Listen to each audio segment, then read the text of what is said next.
With me this morning is Nneka Ogboi. Now, she is a baby food entrepreneur with a certificate in child nutrition from the University of Windsor, Canada. Now, the focus of our conversation today will be childhood obesity and sugar. Good morning, Nneka. Good morning. Good to have you here again. Thank you so much for having me again. Yes. Now, childhood obesity and sugar, I think it's very important to have this conversation because I remember having a conversation with a friend and she was concerned that her child was overweight. But she also had an argument with her mother-in-law because her mother-in-law was like, no, don't bring your fit farm to my grandchild. And, you know, I felt like both their points were valid, but how do you actually address obesity in a child? So it's a very sensitive subject. Yes. And first of all, it's very important that people have conversations about it because it's a very serious issue. Yes. And oftentimes, it's not even talked about to Yes. begin with. But now that they're open to that dialogue, that's very good. So both sides have valid points in the sense that a mother is noticing that, you know, my child is a bit overweight and grandparents like that chubby. Yes. You know, I think it's almost even a cultural thing where we prefer a chubby baby I want to hold and squeeze. Yeah. So there needs to be a balance, especially in terms of education and information. What is best for the child? To know if that child is actually overweight. So usually when you go for your immunization, hospital visits, the doctor will tell you if your child is fine or overweight. They usually check it based on their height and age and things like that. So if a doctor has mentioned that, you know, your child, you need to watch their weight, then it's something that you need to do. But oftentimes as well, parents get scared and want to put a child on a diet. You should never do that. So children are very active.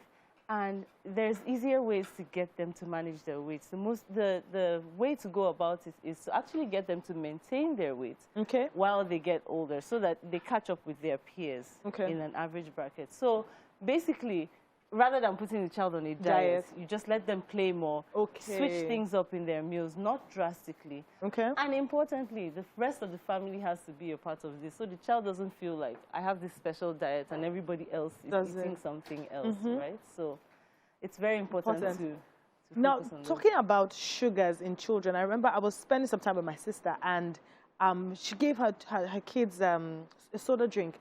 And because I'm very into a healthy lifestyle, I didn't know how to react to that. And I know, I mean, they're children, they burn out the energy quickly. But let's talk about sugars. And at what point is sugar too much for a child?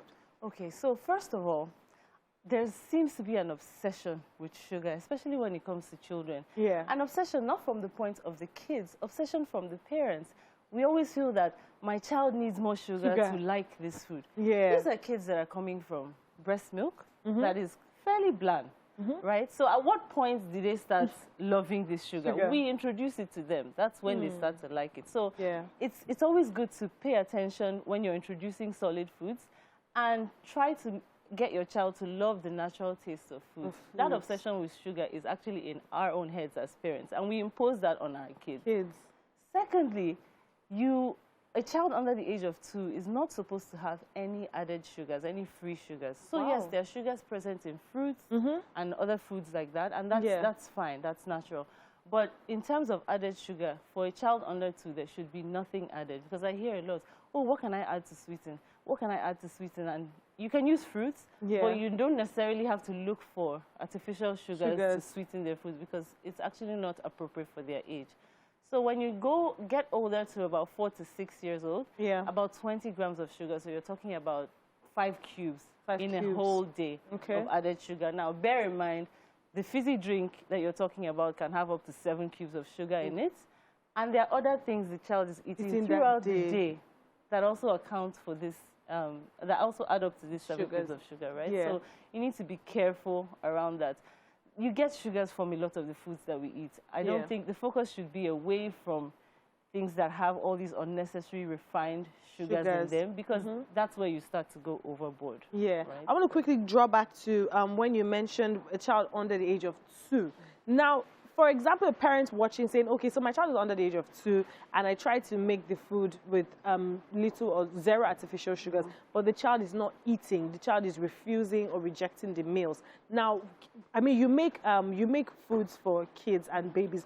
Now, what type of recipe would you advise that the mother should try at this point to enable the child get used to non-artificial foods and sugars? So there are natural options available for children under the age of 2 and for everybody. Fruits is the easiest way to go. You have sweet things like bananas, there's dates. So there are options that you can use, apples, pears. There's so many options you can use to sweeten the foods naturally. These fruits contain sugar in them, but they also contain other nutrients. That's the big difference between the sugars in fruits and the refined sugars. The refined sugars are just empty calories. They just provide the sweetness and no nutrients. But your children need nutrients to be able to develop and grow, and that's why it's important to sweeten with sugars that are found naturally in these fruits so that they get the benefits of the fiber and the other nutrients present. Fabulous. Now, quickly, for a mom watching and says, you know what, Nneka, my child is overweight, is obese as a child, and I need help. I like to do recipe. What would you advise that, you know what, try this to stabilize the child's weight? Because you said it's better to stabilize and let them grow into it. What foods break down? You know you're selling food, so please just give us small tips. Okay, so for example, one of the biggest culprits for introducing excess sugar into a child's diet is drinks. So like you said, the soda, even these fruit juices, there are fruit juices that come across as healthy and for kids, but many of them have just the same amount of sugar as the soft drinks. Wow. Exactly the same amount of sugar. People don't realize that, and marketing also covers that up because they're marketed to kids. But if you read the labels, you find out that it's the same amount of sugar present in both. So you want to slowly replace things like that. You can go for smoothies instead of fruit juice. So for example, if you're blending the whole foods, they're equally as sweet, but they contain less sugar, more fiber, and things of that nature. You can do things like that. You can reduce the amount of fat, so crunchy foods, baked foods, and things like that, and add more whole foods into their diets. Fabulous. Thank you so much, Nneka. It's very insightful conversation here, and I'm sure we're going to see you next week, right? Yes. All right, then, there you have it. I am sure that you have learned more than a thing or two on how to maintain your child's weight, prevent obesity, and maintain healthy sugars rather than artificial sugars. So much more is happening here on Wake Up Nigeria. Do not go anywhere. We will be right back.